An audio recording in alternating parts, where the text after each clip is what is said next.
Alright, as I promised, now I'm going to go over and formally let's go and see the definitions of the NFAs examples that we have seen so far. I'm going to formally write them down and design their transition table for you so you get a good sense of how these things process, and then we'll formally define computation of an NFA, and we'll prove a couple of really important theorems before we see an example of conversion.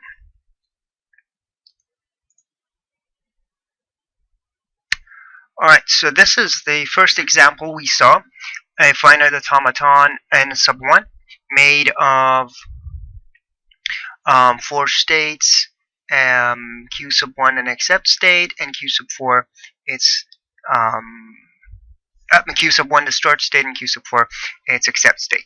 So pair our definition of formal definition of a finite automaton. Finite automaton n sub 1 in the NFA is a 5-tuple q sigma delta q sub 0 and f, where q is the finite set of states. So in this case, q will be q sub 1, comma, q sub 2, comma, q sub 3, comma, q sub 4. The sigma is going to be my alphabet, so in this case it's going to be a finite set of symbols 0 and 1. Notice epsilon is not a member of my alphabet. Epsilon is the empty string, so I'm going to actually then use that in my transition function. So the transition function delta of this machine is a function from q cross product of sigma epsilon, and I defined sigma epsilon to be equal to the union of sigma and the empty string.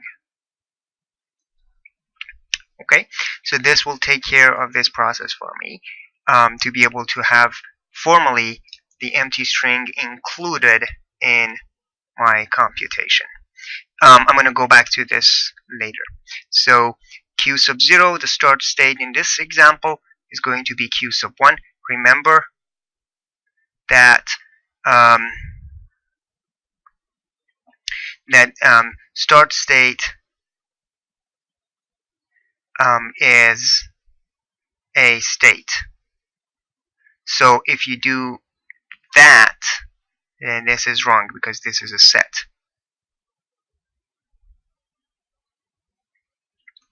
And finally, the set of accept state. Now this is a set, so this is going to be the set of q sub 4. So again, remember that f is a set. So if you say f equals q sub 4, then that is wrong.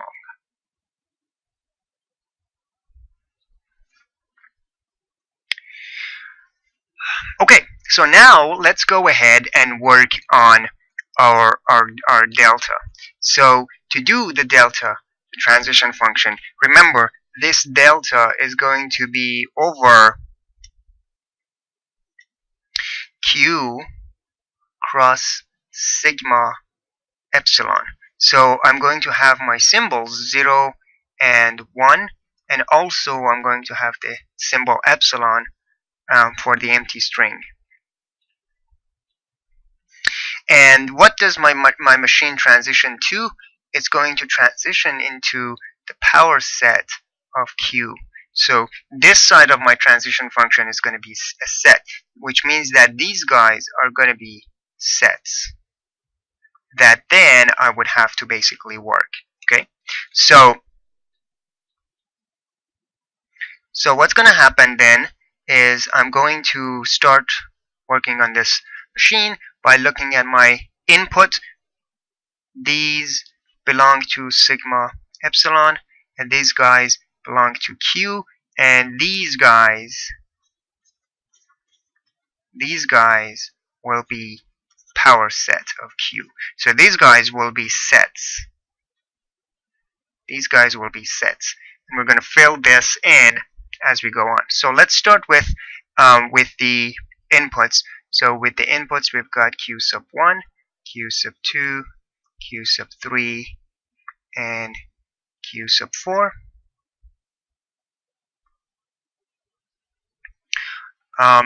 And so what I'm going to do in this case is I'm going to basically now go ahead and for each transition, for each state, I'm going to see to per each symbol where I will go to. If I have no outgoing, then I go to the empty set. If I have one outgoing, I go to a set made of one member. If I have two outgoings, I go to a set with two members. If I have three outgoings, I go to a set with three members. If I have four outgoing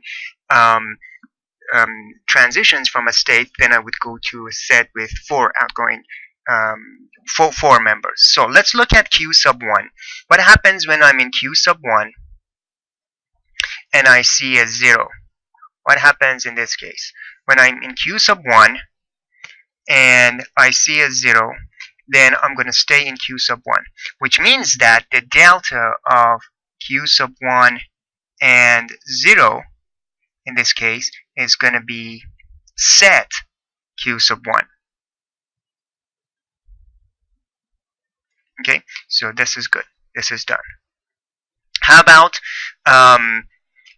q sub 1 with a 1? What's going to happen? See, two things may happen when I'm in q sub 1 and I see a 1. I may stay in q sub 1 or I may go to q sub 2, which means that the delta of q sub 1 and the symbol 1 is going to be effectively, so if you're in q sub 1 and you see the letter 1, what's going to happen is that you have a choice of staying in q sub 1 or with letter 1 go to q sub 2.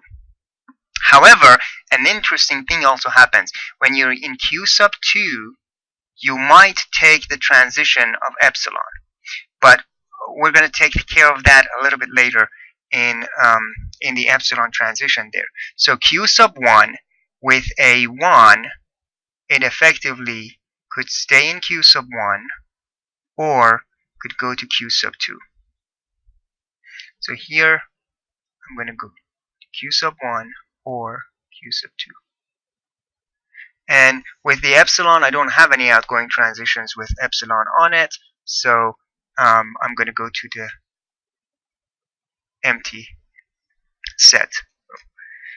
So it probably should be a little bit more clear here. So we're going to go to the empty set. Okay, so what's going to happen in q sub 2? When I'm in q sub 2 and I see a 0, then I go and transition to q sub 3. Therefore, the delta of q sub 2 and 0 is going to be set q sub 3. So q sub 2 goes to set q sub 3. For 1, I don't have any outgoing transition for it, so that's going to be the empty set. And for epsilon, I have an outgoing transition to q sub 3, so I'm going to go to set q sub 3. In q sub 3, I don't have anything for 0 or for epsilon, but I go to q sub 4 with the 1 symbol. And in q sub 4, I don't have any outgoing transitions for the epsilon, and I will stay in q sub 4 for both symbols 0 and 1. And this is the formal definition of my finite automaton q n sub 1. Again, one of the two very, very important differences between a finite automaton that is non-deterministic and one that is deterministic. With the non-deterministic ones, you have a transition for epsilon. So I'm going to basically go ahead here for you and make these, highlight them. See, you have with the NFAs, you have epsilon transitions. Also, with NFAs, you do have the case that you may have no transitions for a set of symbols, and we represent those. So these guys, we represent these empty state when you have no transitions. We do the epsilon transitions.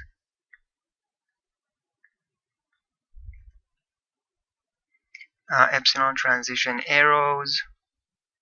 And when you have multiple choices of states to go, then you have sets. So your output of delta is a set of states that you will go to. So these, as you see here, these guys, in fact all of these are sets.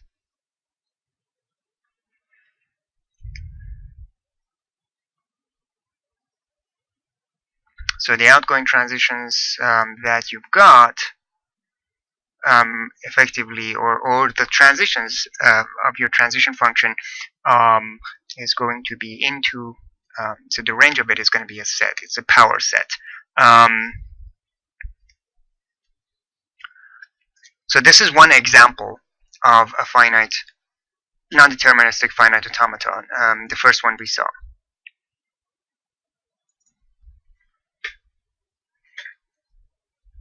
So how do we formally define computation for an NFA? The formal definition of computation for an NFA is very, very similar to that of a DFA. In fact, there's only one step or one point of this computation that's actually different formally. And this is how we formally define the computation of a non-deterministic finite automaton. Let n, the 5-tuple q, sigma, delta, q sub 0, and f be an NFA, and let w be a string of symbols y sub 1, y sub 2, y sub 3, all the way to y sub m, over the alphabet that contains also the empty string. So these y sub i's could be any member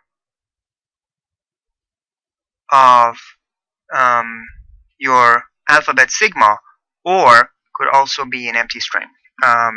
Effectively, when your machine doesn't read anything but performs a transition. Then we say that the NFA n accepts the string w if there exists a sequence r sub 1, r sub 2, r sub 3, all the way to r sub m of states from Q such that these three conditions meet. The first of the states, r sub 0 in the sequence, to be the start state of your machine. The last of these states in the sequence be a member of the accept states. In other words, r sub m to be one of the accept states of your NFA, and that from each r sub I,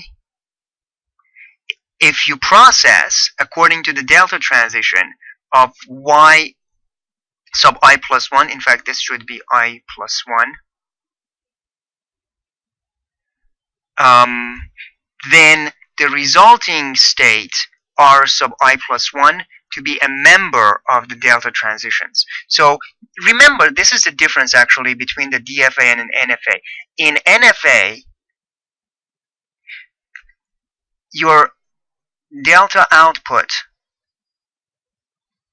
is a set. So the r sub I plus 1 needs to be a member of the set, the delta. In DFA, the delta output is a state.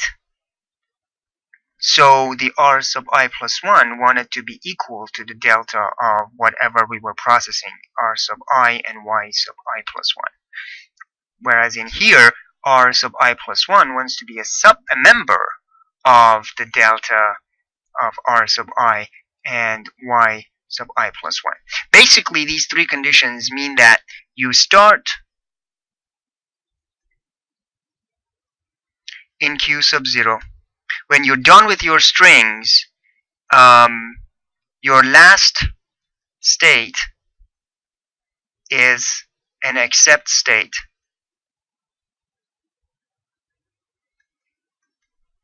and you take the delta transitions to process your machine, to process your string by the NFA. And so this is the formal definition of the computation of an NFA. If an NFA is a 5-tuple with the stuff we talked about, and W is a string of symbols, y sub 1 to y sub n, if you can find a sequence of states such that the first of the sequence is the start state, the last state in the sequence is a member of the accept states, and that from each state to the next you perform the delta transitions, then your NFA recognizes, or rather accepts, the string W. So with this now at our disposal, we are quite ready to go and take one of the probably biggest challenges of all that we've seen so far, and that is to prove the equivalence of a DFA, of DFAs and NFAs. Right, now I have a very surprising declaration that shouldn't be surprising at this point because I kept talking about it all the way, it is that deterministic and non-deterministic finite automata are equivalent to each other. In other words, deterministic and non-deterministic finite automata recognize the same class of languages. From our playing with the DFAs and NFAs so far, with a couple of examples we've seen, this equivalence strikes us as very, very odd and surprising, but at the same time is quite useful as well. It is very surprising because you may have thought that NFAs are more powerful. We kept saying that NFAs, with a few states, you can create a machine that can recognize complex languages. NFAs allow you to make guesses. NFAs with the multiple transitions out of a state could give you multiple branches of computation. And so you might think that they are more powerful than DFAs, which sound to be very limited in that they only allow you one transition per symbol per state, and they don't allow you to do epsilon transitions. But it's not the case. NFAs and DFAs are exactly equal. They recognize the same class of languages. With this finite automaton, that's the case. In other situations, non-determinism is indeed covers more languages, but in finite automata, DFAs and NFAs are the same. However, this equivalence is now quite handy in this case, that now that we know, and we basically will prove in a bit, that DFAs and NFAs recognize the same class of languages, then we would be able to actually build stuff for a regular language with an NFA, and if we need to, we can convert them into a DFA later on. And so this power of NFAs, as well as combined with the fact that they recognize the same class of languages as DFAs, will become quite useful and handy for us, because DFAs are much easier to construct than NFAs are much easier to construct than DFAs. Let's define the equivalence. We say by definition that two machines are equivalent if they recognize the same language. And in this definition, in this sense, then we say that DFAs and NFAs are equivalent because DFAs and NFAs recognize the same class of languages.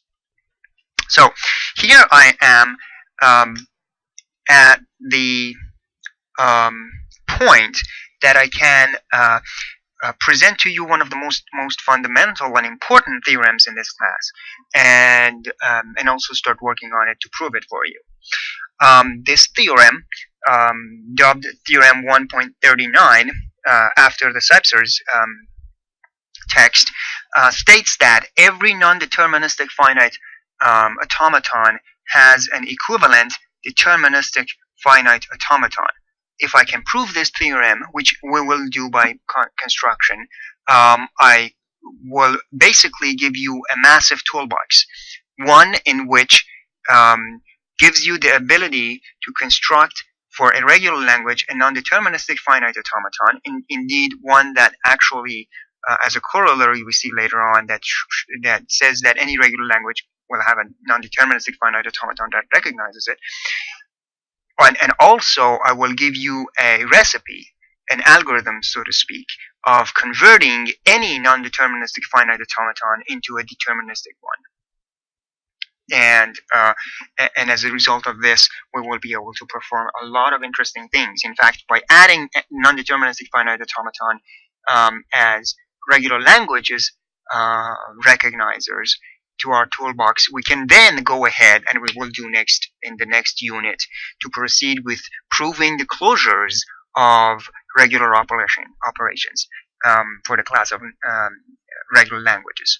So what is the idea for my proof? I want to do proof by construction. The idea is that if a language is recognized by an NFA, then we must show that there is a DFA that recognizes that language as well. What we will do now is we will construct off of this NFA, some NFA, make it into a DFA that simulates the NFA. And the idea is very much like what we did with the proof of the closure of union, that we created a deterministic finite automaton that simulated the two deterministic finite automaton for simpler languages, for smaller languages. So we basically take the reader as automaton approach and strategy for defining our automaton. How should we go ahead and simulate the NFA that we have at hand? If you remember, the NFA may have no outgoing transitions. It may have one outgoing transitions for a symbol, or it may have multiple outgoing transitions for a symbol. Therefore, the computation of the automaton, the NFA, basically does this. For each state, the computation creates a set of states that I can transition into. Now, if I take that set and make the set as one of my NFA, my DFA states, then I will be able to effectively transition from each set of states into another set of states, and therefore I have created a one-to-one mapping between a set of states in the NFA for the start into a new set of states in the NFA as the end of my transition. So that would take care of my computation. So what's going to happen in this case then? If my NFA has k states, then the power set of the NFA will have 2 to the k subsets. And so since what I want to do in my simulation of the DFA, and as you will see a couple of examples of it, each state of my DFA should be a subset of all the states of my NFA. And in fact, let me just draw this a little bit for you. Let's say that this is your NFA has these states, and they are just transitioning into each other for a number of symbols, right? So if you start, let's say, from this state here, Q, and then you have the possibility of going into this state, staying into itself, or going into this other state, then from Q, you're basically transitioning for some symbol, and let's call this symbol alpha. You're transitioning to, let's say, Q sub 1. You're transitioning into either Q sub 1, or Q sub 2, or Q sub 3, right? So what this means is that if I take the outgoing transitions as a set, then this will represent one of the states of my DFA that I will be constructing. And if I have 3 states here, then there is so if my NFA has 3 states here, then there is 2 to the 3 possible subsets that I may get into. So my DFA must have all these possibilities represented for it. So it must have 2 to the 3 or 2 to the k states. So each of these subsets of my my transition in the NFA would be inherently then for my construction one of the states in the DFA that I will be constructing. And then what I'm going to do is that then from that set, then I'm going to create a transition table or a transition function delta that takes one of these guys as a set and a symbol and then returns out a set as a transition that I will be calculating. So now let's do a formal proof. Let's formally prove that for any NFA that recognizes a language A, there will be a DFA that recognizes the exact same language. To do this, we will do proof by construction. We basically show that how from a 5-tuple NFA we can create a 5-tuple DFA that performs the exact same transitions that your NFA takes. First, let me just make a quick simplification here that simplifies my construction, and then I modify the construction later on. And the simplification here is, and I'm going to call it simplification. For this case, let's suppose that we don't have any epsilon transition.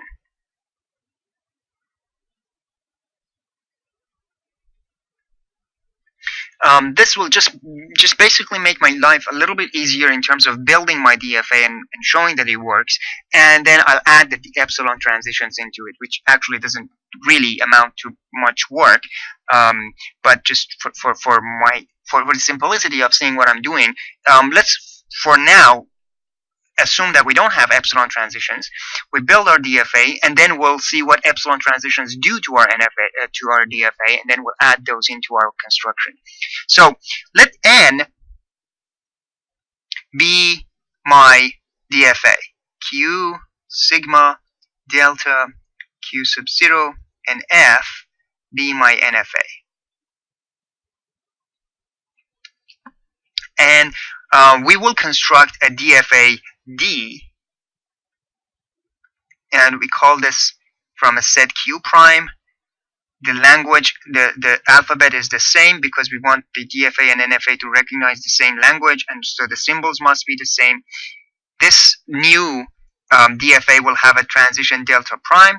It will have a start state Q sub 0 prime, and it will have a set of accept states F prime. Let's see how we can construct this machine off of the NFA and show that they're equivalent. So first of all, let's see what's the relationship between Q prime and F and Q, right? So remember I said that if I have an NFA, so this is my NFA with like a bunch of states, each state may transition into multiple states, right? So the delta of my NFA is from Q cross sigma, and now I don't worry about epsilon for now. It goes into a set, right, which is into the power set of the Q. So since I want each of these guys to be a state in DFA, then I will assume that Q prime is power set of Q.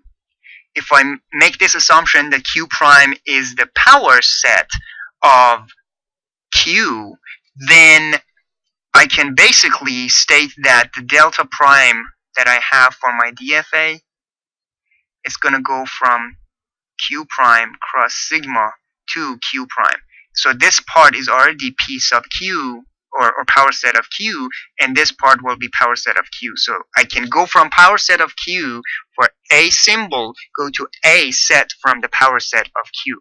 So this takes care of my set of states. So what this means, what does this mean? This means that, therefore, set of states of my DFA is the power set of set of states in NFA. What that this means? This means that each state in DFA is a set of states of the NFA, right? So if NFA has state 1, 2, and 3, then the DFA will have state 1, 2, and 3, for example. Or its states may be the empty set. Or its states may be just a set of 1, right? So that's item number 1, to construct the set of my DFA based off of the set of states of my NFA. The second item, the sigma, is the same. So the sigma for D and is equal to the sigma for NFA, because both machines should recognize the same thing, the same strings. So basically I use the same symbols effectively. So that takes care of this process for me. And then as a result of this, the delta prime that I have then here is going to be from Q prime cross sigma onto Q prime, which I showed here for you. It will be effectively, in other words, it will be from a power set of Q, cross product with the sigma, you go to the power set of Q. So you pick a set of states from your NFA, you see what symbol it is, then you create a new set of states, and that would be your state in your transition. Now I need to expand, so remember, need to expand this, and that's what we'll do next. After I go over the rest of this process, so the rest of the process, Q prime 0, the start state of my NFA, obviously it would be the start state, the set composed of the start state of my NFA. So the start state of DFA is a member of Q prime, which is a set of the Q, and so the start, I just take the start state of my NFA, put it into a set, and that would become the start state of my DFA. And finally, what would be the accept states of my DFA? The accept states of my DFA is going to be a set of states R from Q prime, such that R contains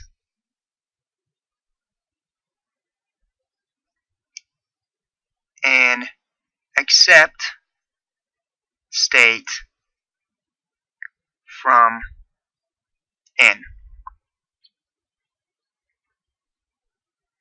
Okay, so what that means is that if for example, if in my machine states in the NFA, states 1 and say states 5 are accept states, then in my DFAs, then all the accept states would be all states that have 1 in them or 5 in them.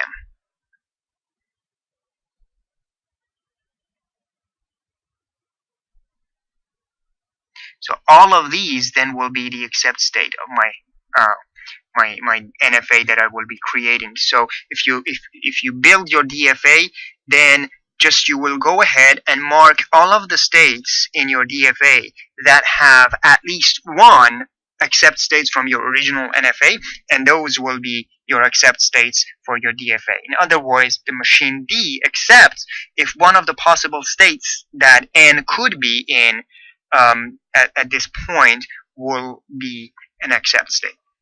So now it's the time, a very, very important time for me to go ahead and formulate the delta prime. How does delta prime compute? What is this delta prime and its relationship with delta? So let's say that you have a state R from Q prime. Then what delta prime does, delta prime takes R and an alphabet symbol. Let's call it A. So for every R from Q prime and for every A from your sigma, then delta prime basically processes and creates another member. Let's call this um, T.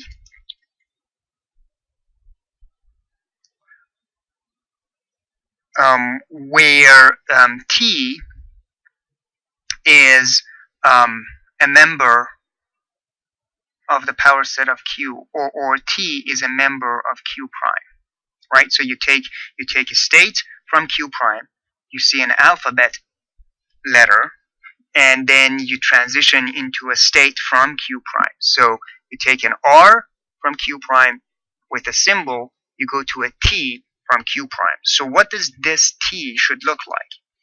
This T effectively will be made of all the states Q from your original NFA states, such that Q is a member of the delta transition for R and A.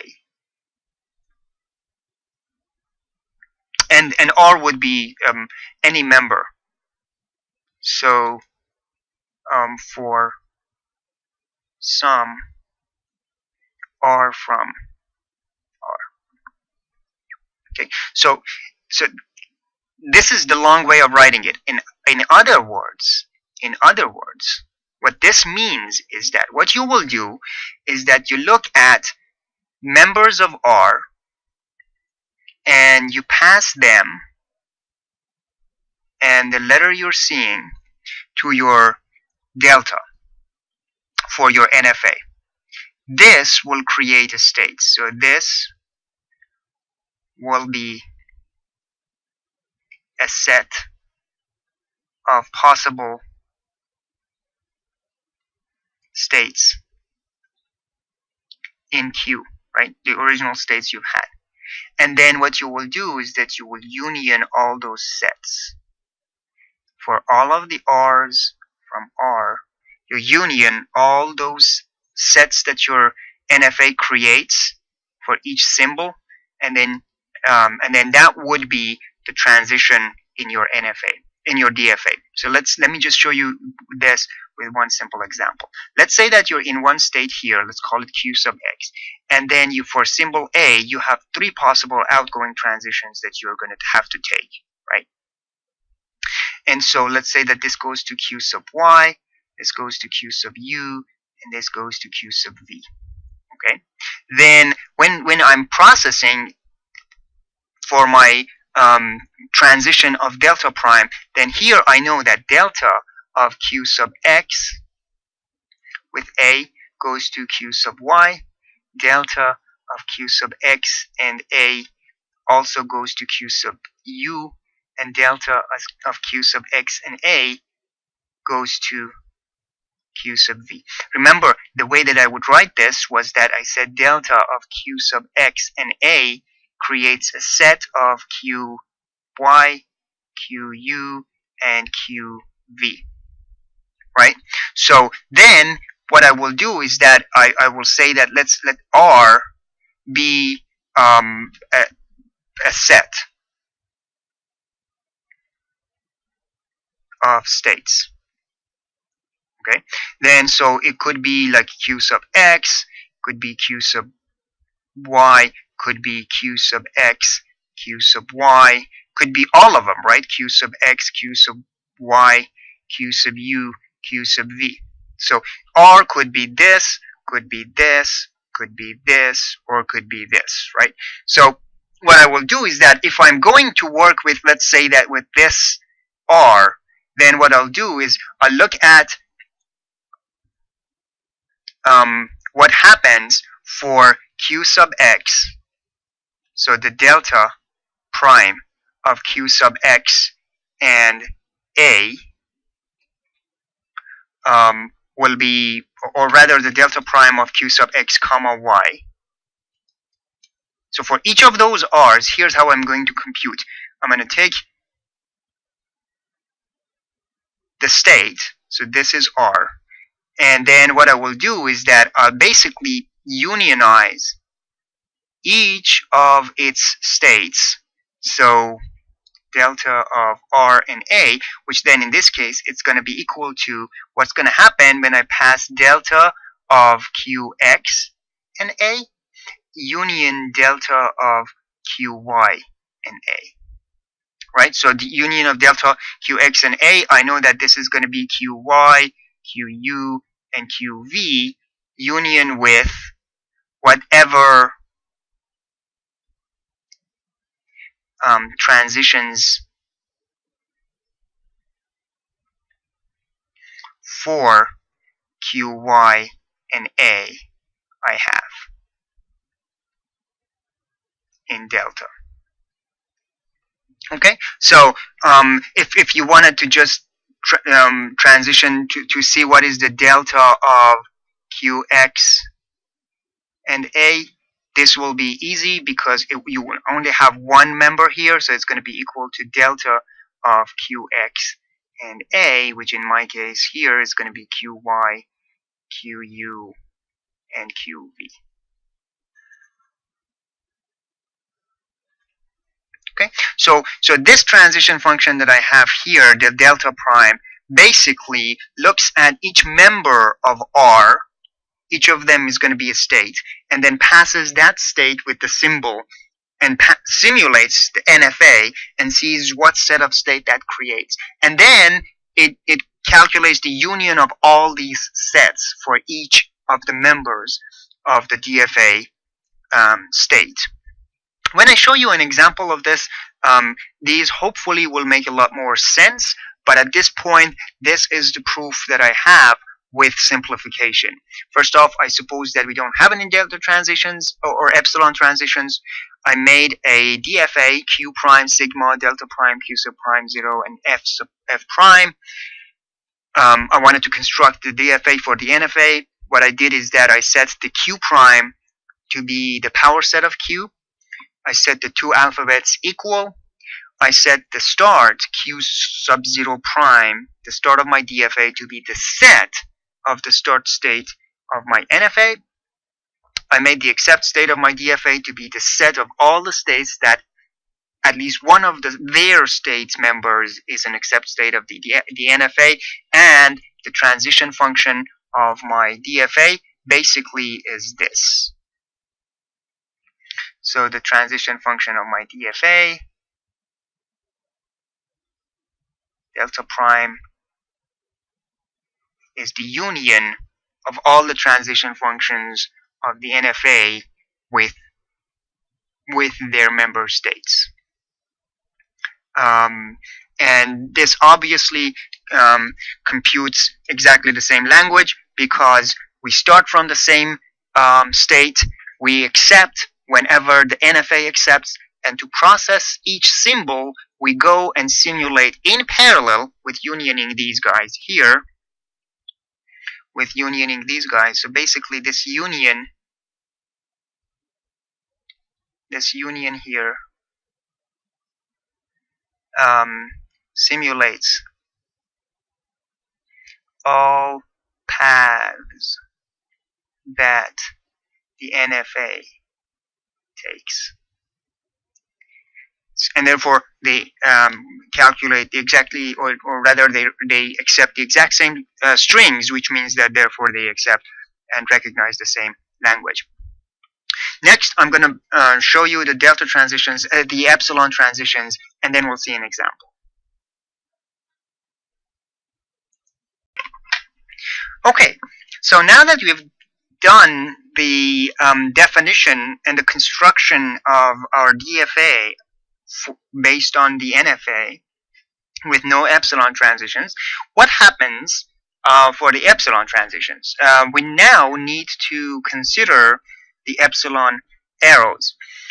To do this, all we need to do is basically to set an extra notation that basically specifies what would happen for any state R in your DFA.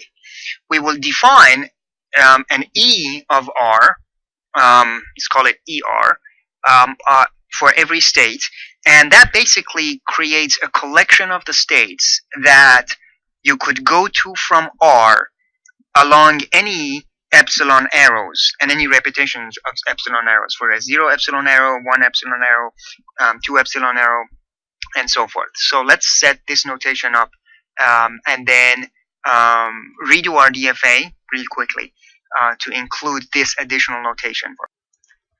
So what I'm going to do now is that I'm going to say for every R to be a member of Q prime, which then basically, in other words, another way to say this is that R is a subset or equal to Q. Then what I will do is that I'll define E of R to be the set of all the states that I can go to along any arrows,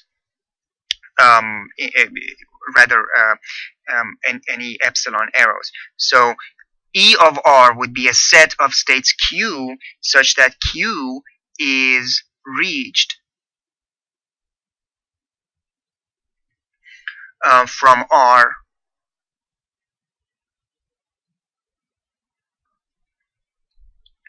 along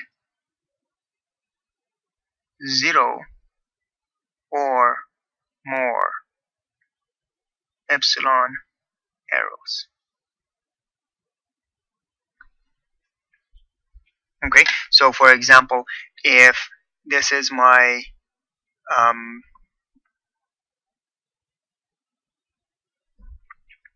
a state, let's say Q sub 1, and then there is an epsilon transition over it to a state Q sub 2, then E of Q sub 1 basically will be equal to the set Q sub 1, which is itself, that's not reached by any transition, and Q sub 2, which is reached from Q sub 1 with an epsilon transition. Now if there was another epsilon transition to, let's say, Q sub 5, then actually let me just do this with like another color, do a green color for this one. So let's say that there was another epsilon transition to a Q sub 5, then E of Q sub 1 would have been Q sub 1, Q sub 2, Q sub 5. And as you see, it's still a member of the power set of Q.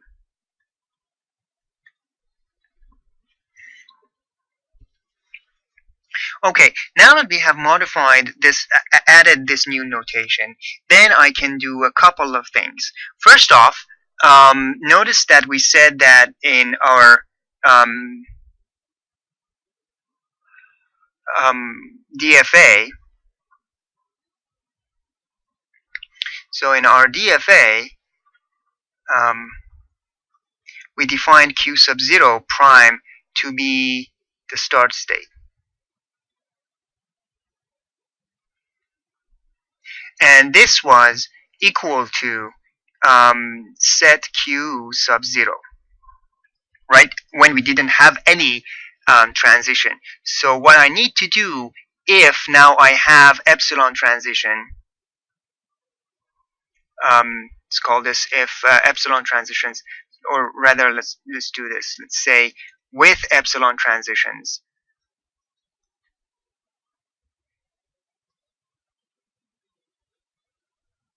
or with epsilon arrows, then Q sub prime 0, I want this to be E of Q sub 0, meaning that all the states that are reachable are equal to all states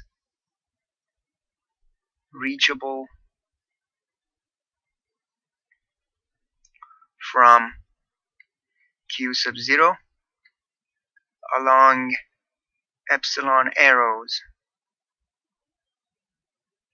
and q sub 0 itself. Okay, so that's going to be, so now I basically change my q sub prime, instead of to be the set q sub 0, to be the set of all states that can be reached from q sub 0 along 0 or more epsilon arrows. Now also remember, in our DFA that I defined earlier, I said delta prime to be from q prime sigma over to q prime, which was basically for all the r's, then from q prime, then delta prime of r and a set alpha was equal to union of delta of r and alpha for all r being members of r.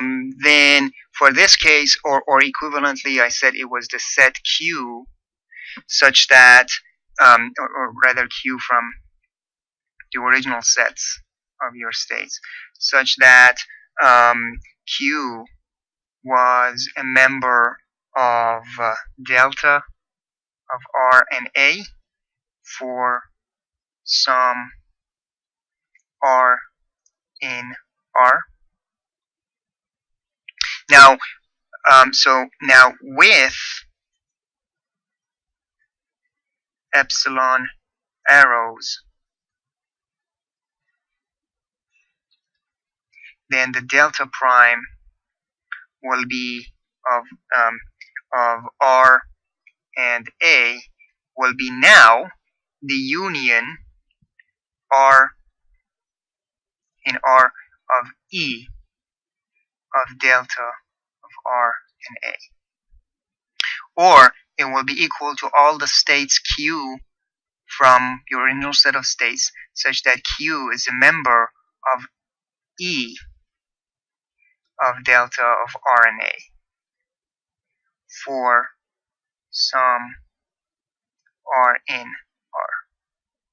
So basically what that means is that for every member of a set of states in your DFA, you basically look at all the states that are reachable from it, going through a transition labeled with A, and after you take the transition A, you also see if there are any epsilon transitions, you take the epsilon transitions as well.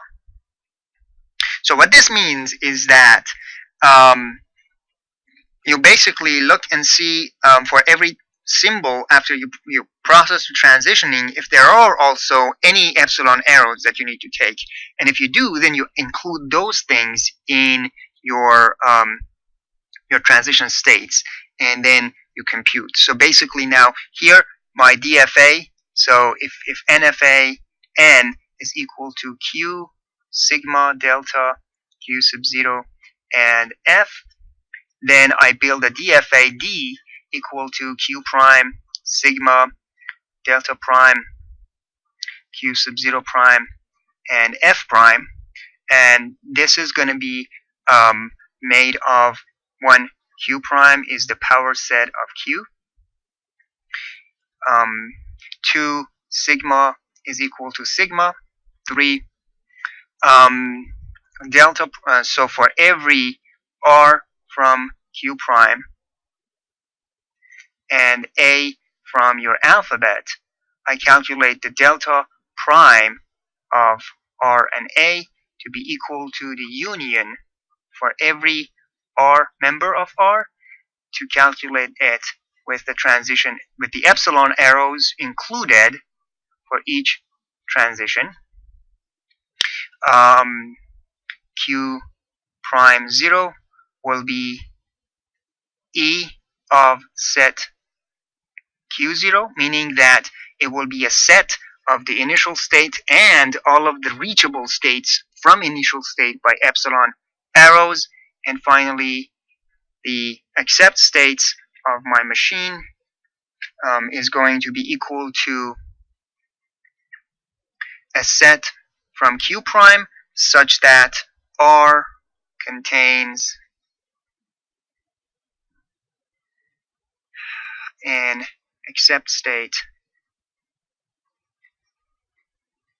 from NFA.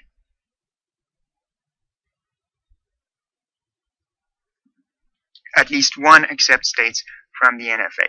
And this will complete my construction and therefore will complete my proof that the NFAs and DFAs are equivalent. Or every non-deterministic finite automaton has a deterministic finite automaton equivalent to it, and this is how you make it. If you're given an NFA n equal to 5 tuple q sigma delta q sub 0 and f, you create a DFA q prime sigma delta prime q 0 prime and f prime with these calculations, and that would be your equivalent DFA.